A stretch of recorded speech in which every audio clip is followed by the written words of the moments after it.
you ever applied for an entry-level marketing job and they ask for like 5 years of experience in graphic design, web design, sales, advertising, and like 10 other things?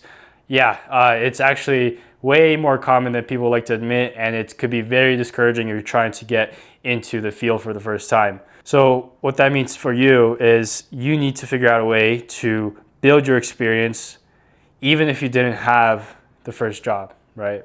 So how do you do that? The three main ways are side gigs, internships, and spec projects. So I've actually never had an internship. I mostly focused on the other two.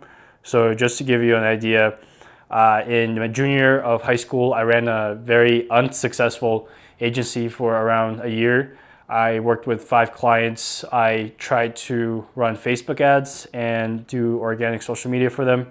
It didn't really work out, but I did learn a lot in that time period.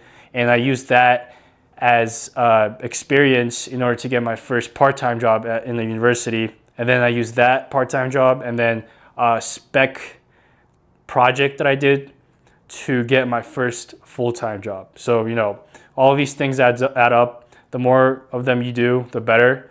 And I would say really the inflection point on when things are going to start being a bit easier and you're going to start getting some leverage in the job search process is when you get your first good job that's relevant to the career trajectory you're looking at, right?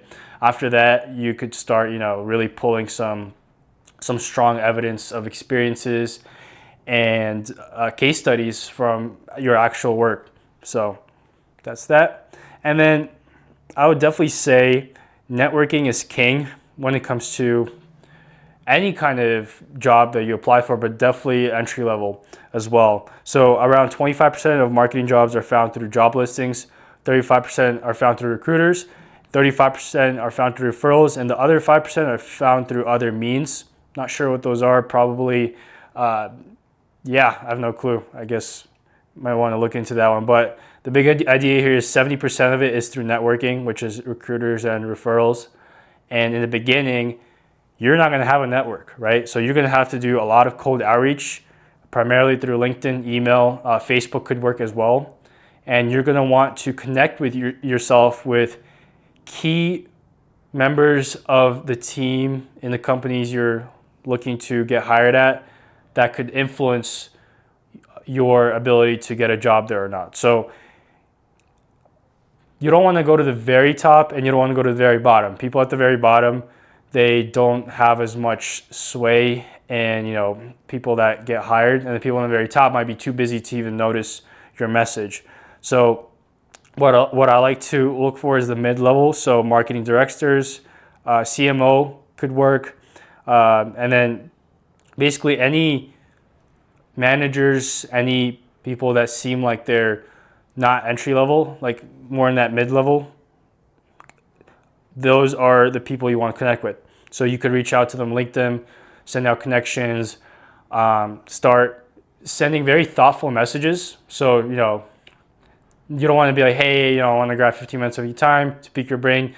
You want to figure out how you could provide value. Like, hey, I just, created a list of all the reviews you guys had, and I made an analysis of the most common topics that I see come up. Can I share that with you? That is valuable.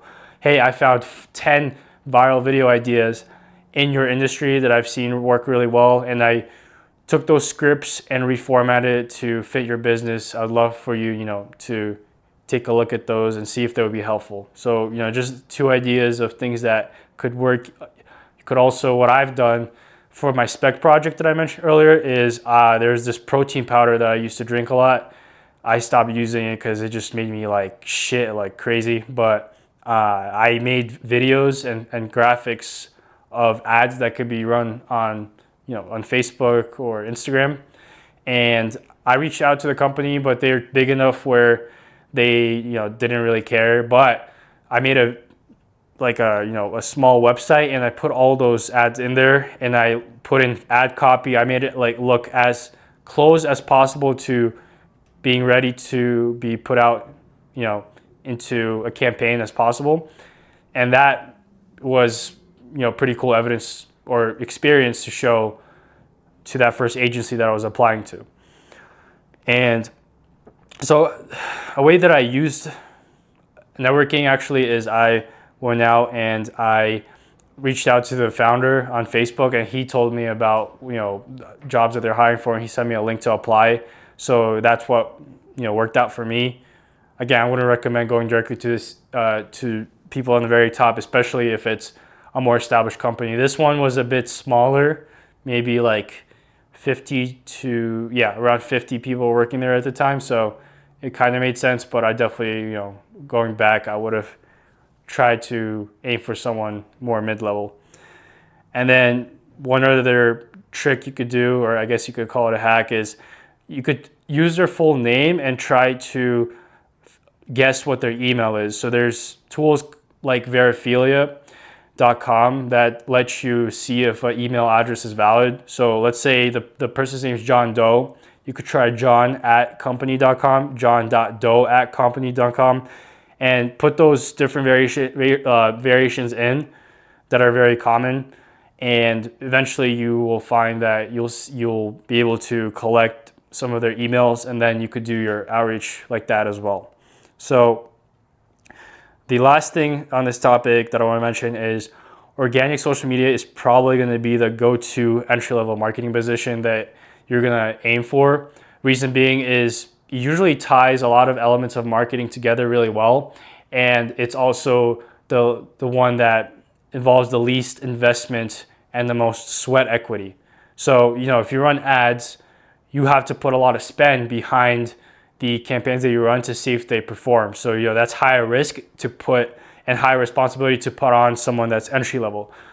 Same thing, let's say with email, there's lower spend involved, but you are dealing with the most highest intent customers, and any little mess up with the list that you're sending or the messaging or just any technical issues can have a lot of backlash, a lot of backlash, and also a lot of customer support tickets that are going to need to be run through.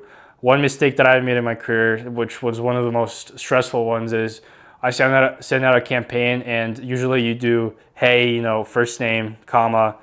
Here I somehow put in, hey, like Dave, like hey, my name. And when I looked at the preview, it looked like it worked because it was showing my name. So I thought that the dynamic element was pulling correctly. But I ended up sending a campaign to everyone that said, hey, Dave. And a bunch of people were like, hey, you got the wrong name. What is this about? Like, who is Dave? So, hundreds of tickets came through with that. And I definitely my boss was not happy about that. So anyways, so you're going to want to aim for the organic social media position. There's also going to be marketing analyst or data related position that might work. That's going to be more for bigger companies that already have a good social media presence and don't need as much help in that area.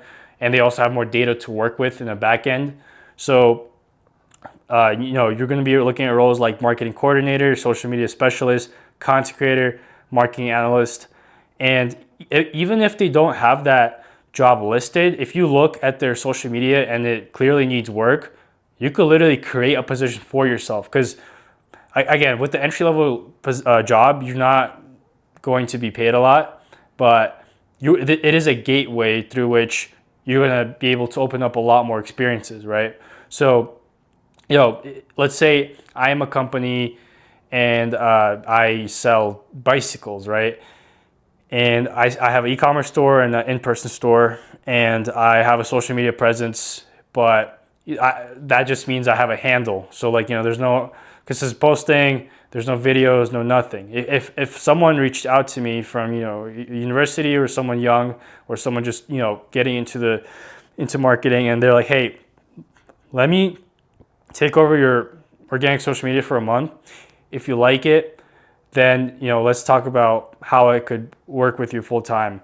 Like that to me would be very appealing, because I'll have a 1 month trial period to see if I like the person, and if I don't, I don't really risk anything. I just get free videos and free photos and free social posts that should help boost my brand. So that's kind of the different angles I would look at it. Again, you're really trying to get that first entry point, because after there you have experience, and companies can no longer say, hey, we can't hire you because you're not qualified for this entry-level position. Although, the entry-level position should be the one that helps you build experience. So you're going to be able to get over that hurdle and start growing and, making your career awesome and successful.